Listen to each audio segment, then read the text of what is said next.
Nesse vídeo eu quero te ensinar todo o passo a passo de como montar o seu plano de estudos para o próximo concurso dos Correios 2024. Então, se você tem muita dificuldade na sua organização, no seu planejamento, em estruturar cada disciplina, aquilo que você vai estudar, aquilo que você não vai estudar, fica até o final desse vídeo, porque eu vou mostrar na tela para você todo o passo a passo, toda a estratégia de estudos que você tem que montar dentro do seu projeto para poder ser aprovado nesse próximo concurso dos Correios 2024. Ah, e a propósito, se você já estuda ou quer começar a estudar para esse próximo edital dos Correios, eu vou te convidar a conhecer o nosso Projeto Correios 2024, onde você vai ter uma metodologia totalmente diferenciada, baseada 100% em questões de prova. Então, dentro do nosso projeto, você vai ter todo o passo a passo de como ser aprovado nesse próximo concurso dos Correios 2024. Para você poder conhecer um pouquinho mais do nosso projeto, o link está aqui embaixo na descrição desse vídeo e também nos comentários. Vale muito a pena vocês conferirem. Bem, então vamos lá, pessoal, sem perder muito tempo. Antes de você começar a montar o seu planejamento de estudos para esse próximo concurso dos Correios, você precisa entender qual que foi o mecanismo do último edital de 2011. Deixa eu aumentar um pouquinho mais aqui para vocês, para a gente ter uma ideia, tá bom? Vamos lá. No último concurso de 2011, foram cobradas apenas 3 matérias, que foram língua portuguesa, matemática e informática. Primeira pergunta que eu vou responder aqui nesse vídeo. Eduardo, você acredita que teremos outras disciplinas nesse próximo concurso? Pode ser que sim, pode ser que não, mas a gente não pode ficar especulando as coisas. A gente tem que sempre se basear pelo último concurso. Agora, segunda coisa que você precisa entender: qual que foi a distribuição das questões por disciplina? E aqui está um passo muito interessante. Por quê? O último concurso de 2011 foram cobradas 60 questões de múltipla escolha promovidos pela banca Sebrasp, antiga CESP-UNB. E foram cobradas 20 questões de língua portuguesa, 20 questões de matemática e 20 questões de informática. E o que isso quer dizer? Que não tem peso por matéria. Todas elas são igualitárias. E isso é muito importante no momento que você estiver montando a sua estratégia de estudos, ok? Mas por que, Eduardo, isso é tão importante? Simples, porque eu conheço muitos alunos que terminam todo o conteúdo de língua portuguesa, por exemplo. Eduardo, vou estudar tudo de língua portuguesa para depois começar a estudar tudo de matemática, para depois que eu finalizar a matemática, aí sim eu começo a informática. Essa não é a melhor estratégia para você estudar para esse próximo concurso dos Correios. O que é interessante? Você fazer uma rotatividade das disciplinas. Essa é a estratégia mais produtiva, mais eficaz para quem deseja ser aprovado em concurso público. Fechou? Agora, se a gente pensar em montar um cronograma de estudos, existem alguns princípios que você tem que levar em consideração.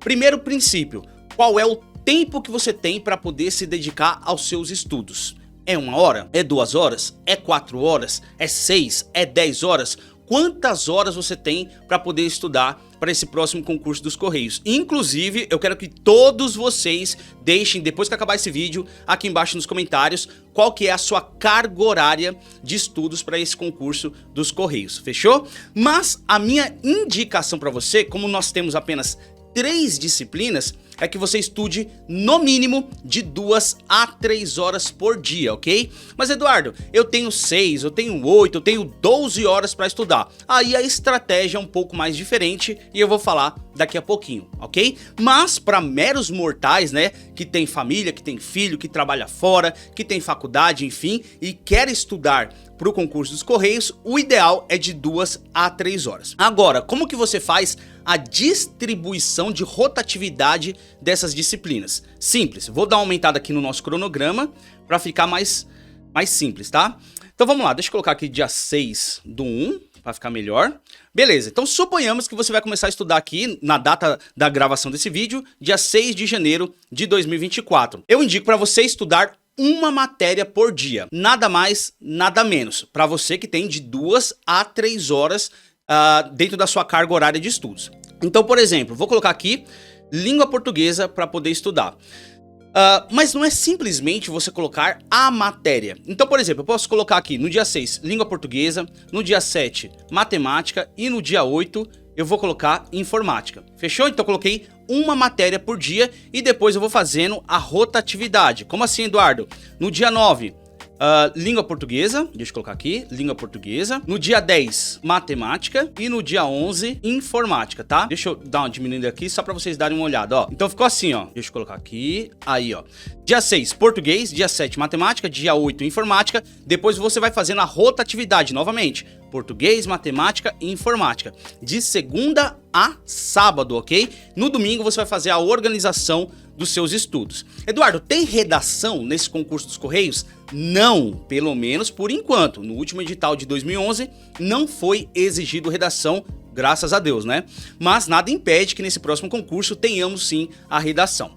Mas o interessante não é você montar dessa forma aqui que eu estou fazendo, porque tá muito simples, não está um planejamento minucioso. Qual que é o plano de estudos ideal dentro da sua organização, né? O mais didático possível. Simples. Deixa eu aumentar aqui de novo. Vamos lá. Então, o interessante é você colocar dentro do seu planejamento não só as disciplinas, mas também os assuntos referentes a cada uma das matérias, para você ser o mais específico possível. Então, por exemplo, no dia 6 de janeiro eu vou estudar língua portuguesa, mas qual assunto de língua portuguesa eu vou estudar? Aqui tá a grande sacada. Por quê? Porque lá na frente você precisa mapear todos os seus erros, tá? Inclusive, dentro do nosso projeto Correios 2024, nós temos aulas específicas ensinando você a como mapear os seus erros, tá bom? E, inclusive, nós temos mentorias mensais até a data da prova, onde você vai poder tirar todas as suas dúvidas e corrigir as suas falhas de planejamento, ok? Como que você colocaria aqui, por exemplo, língua portuguesa, vou estudar acentuação gráfica e interpretação de texto. Pronto! Aqui é o plano de estudos mais específico possível. Então vou estudar no dia 6, língua portuguesa, do assunto acentuação gráfica e também compreensão e interpretação de texto.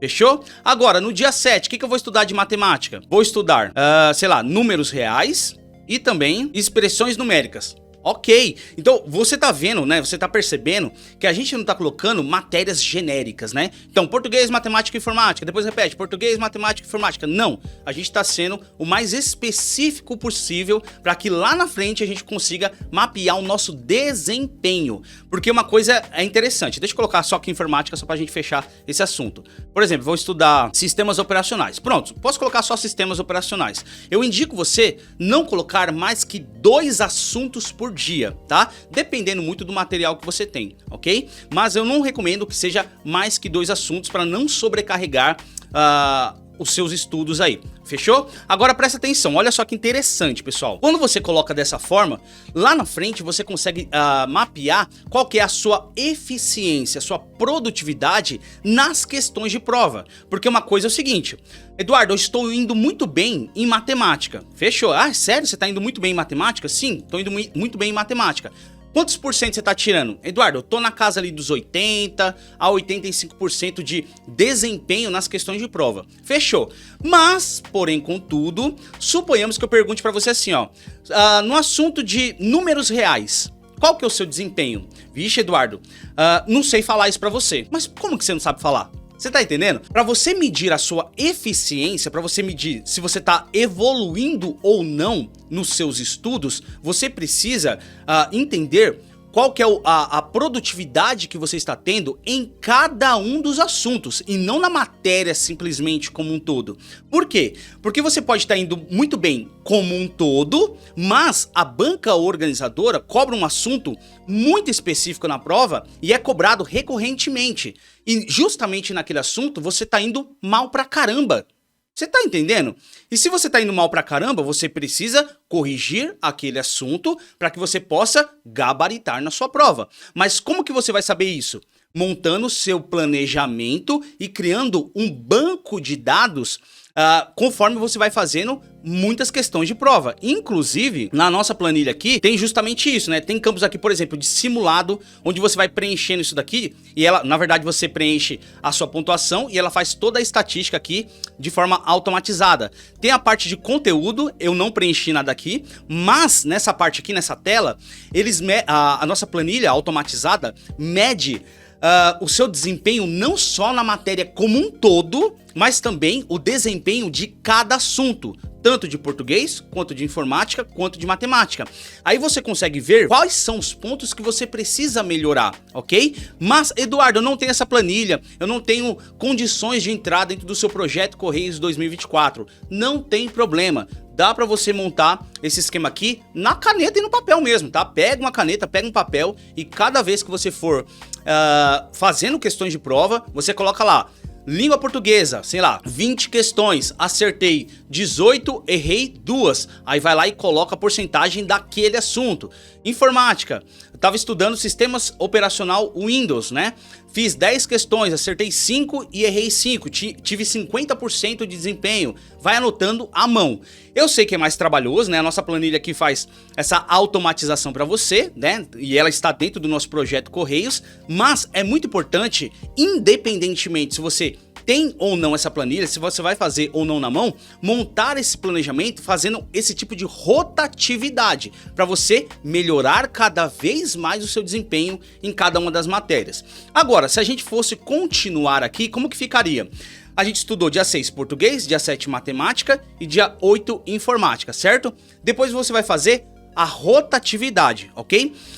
Ó, presta atenção, se você finalizou os assuntos de acentuação gráfica e interpretação de texto, aqui no dia 9 você vai colocar outro assunto, tá? Ah, mas Eduardo, calma aí, eu não finalizei o assunto de acentuação gráfica. O que eu faço? Repete novamente a acentuação gráfica até você finalizar aquele assunto daquela disciplina. Eduardo, já finalizei, o que eu faço? Você parte para outro assunto. Vou colocar aqui, por exemplo, pontuação. E assim sucessivamente. Você vai fazendo isso semana após semana, ó, tem todas as semanas aqui para você preencher, semana após semana até fechar todo o seu edital. Eduardo, e quando eu fechar todo o meu edital, o que eu vou fazer? Você vai simplesmente trabalhar revisão e questões e obviamente simulado para você realmente simular ali o momento da sua prova. Mas a princípio não seja muito perfeccionista, porque eu conheço aluno que faz o seguinte: Eduardo, não vou sair do conteúdo aqui, sei lá, de sistema operacional Windows sem entender 100%. Aí você fica travado no assunto. Tá? Não seja muito perfeccionista. Se é a primeira vez que você está estudando aquele conteúdo, ó, pegou ali vídeo aula, ou PDF, ou somente questões, entendeu o conteúdo, ou pelo menos deu uma noção de como que funciona aquele conteúdo, pau no gato, vai pra frente, entendeu? Depois que você bater o edital uma vez, 2 vezes, 3 vezes, que é possível isso acontecer, cara, tenho certeza absoluta que tudo vai ficar muito mais claro, muito mais simples para você, entendeu? Mas eu quis mostrar aqui, de uma forma muito simples, muito prática, como que você organiza e monta o seu planejamento de estudos para esse próximo concurso dos Correios 2024. E só lembrando que se você quiser fazer parte do nosso projeto Correios 2024, o link tá aqui embaixo na descrição desse vídeo e também nos comentários. Vale muito a pena você conferir. E eu quero saber agora a sua opinião. Deixa aqui embaixo nos comentários. Na sua opinião, qual seria a carga horária de estudos ideal para ser aprovado nesse próximo concurso dos Correios 2024? Deixa aqui embaixo nos comentários, porque a sua participação é fundamental para o crescimento do nosso canal. Fechou? Ótimos estudos para você, tamo sempre junto, até mais, valeu!